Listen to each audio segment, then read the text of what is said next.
வணக்கம் தோழர்களே, நான் மதியழகன். மகாராஷ்டிராவில் நடந்த விழாவில் ஹெட்கேவரோட புத்தக வெளியீட்டு விழா இன்று நடந்திருக்கிறது. அதில் தமிழ்நாட்டில் கோயமுத்தூரை சேர்ந்த சிபி ராதாகிருஷ்ணன் மகாராஷ்டிராவோட கவர்னராக இருக்கிறார்.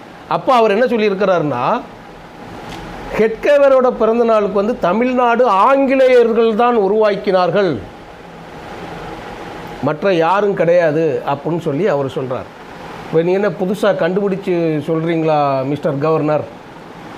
நாங்கள் இந்தியாவே ஆங்கிலேயர்கள் உருவாக்கியவர்கள் என்று நாங்கள் சொல்கிறோம். நீங்கள் இப்போ தான் தமிழ்நாடு ஆங்கிலேயர்கள் நிலைமைக்கே வந்திருக்கீங்க. கவர்னராக இருக்கிறீங்க, மதிப்புக்குரிய கவர்னராக இருக்கிறீங்க, மாண்புமிகு கவர்னராக இருக்கிறீங்க. இந்தியா யாரால் உருவாக்கப்பட்டது?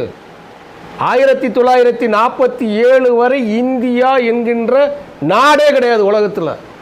உலக வரைபடத்தில் அப்படிப்பட்ட ஒரு நாடு கிடையாது. பாகிஸ்தான் என்கின்ற ஒரு நாடு கிடையாது. ஆப்கானிஸ்தான் உண்டு, பலுச்சிஸ்தான் உண்டு, கிர்கிஸ்தான் உண்டு, உஸ்பெகிஸ்தான் உண்டு, இன்னும் வாயில் பிறை சொல்ல முடியாத அத்தனை நாடு உண்டு. இந்தியாங்கிற ஒரு நாடு கிடையாது. நீனே தமிழ்நாடு ஒன்றும் கிடையாதுன்னு நீ சொல்கிற. 1947க்கு முன்னால் தமிழ்நாடு காங்கிரஸ் என்று இந்திய தேசிய காங்கிரஸோட பிரான்ச்சுக்கு வெள்ளக்காரன் ஆளுகின்ற பொழுது தமிழ்நாடு காங்கிரஸ் சபை அப்படின்னு தமிழ்நாட்டு காங்கிரஸ்க்கு தென்னிந்தியா முழுவதும், அதாவது தட்சிண பிரதேசத்திற்கு இந்த பெயர் சூட்டிய வரலாறு உண்டு.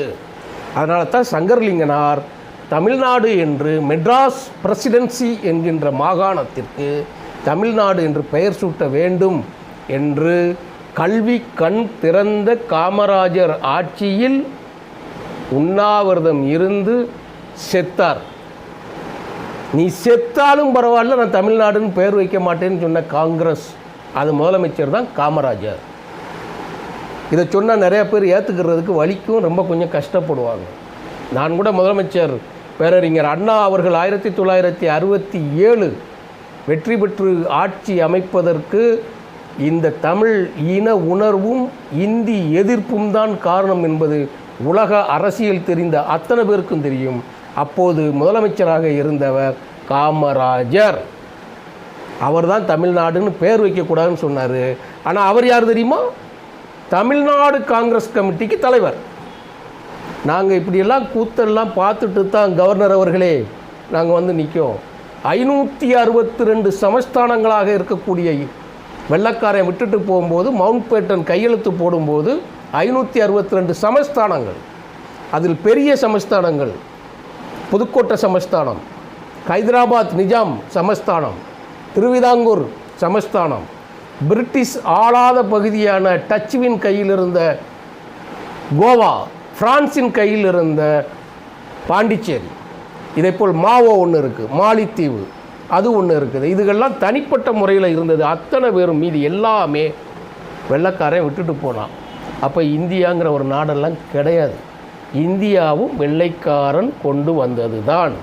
நீங்கள் அதை சொல்லியிருக்கணும். மகாராஷ்டிராவில் போய் ஹெட்கேவர் பிறந்த நாள் புத்தக வெளியீட்டு விழாவில் போய் தமிழ்நாடுங்கிற ஒரு மாநிலம் ஆங்கிலேயர்கள் உருவாக்கியது, தமிழர்கள் உருவாக்கவில்லை.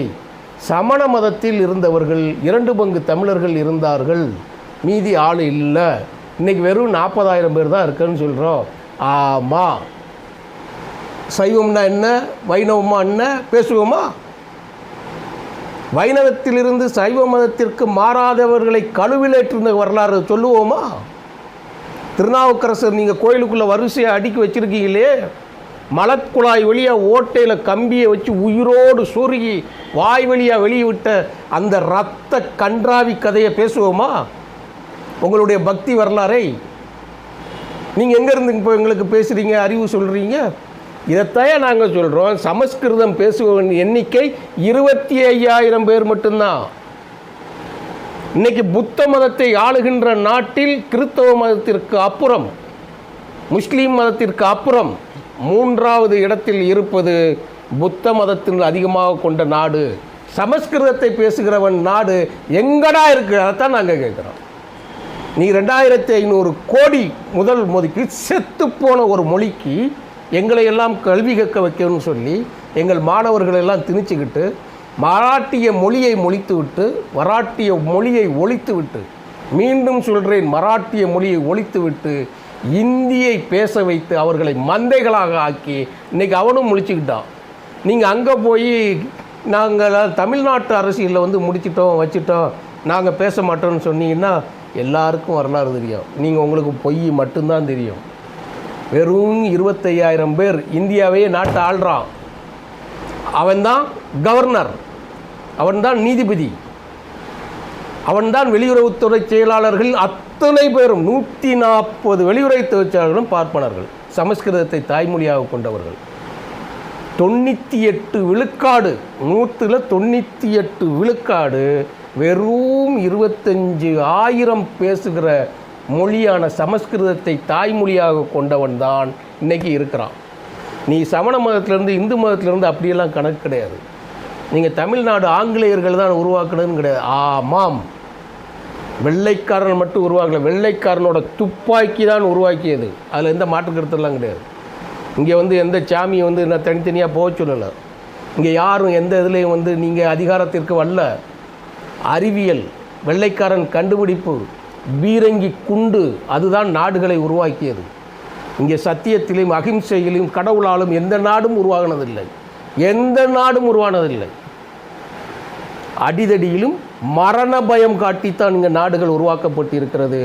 மரண பயம் காட்டித்தான் இங்கே மதமும் உயிர் வாழ்ந்து கொண்டு இருக்கிறது. அதனால் தமிழ்நாட்டிற்கு ஆங்கிலேயர்கள் தான் உருவாக்கினார்கள் என்ற வரலாறு என்பது உண்மையான வரலாறு. அடுத்த வரியும் சொல்லணும், இந்தியாவையும் ஆங்கிலேயர்கள் தான் உருவாக்கினான். நன்றி, வணக்கம்.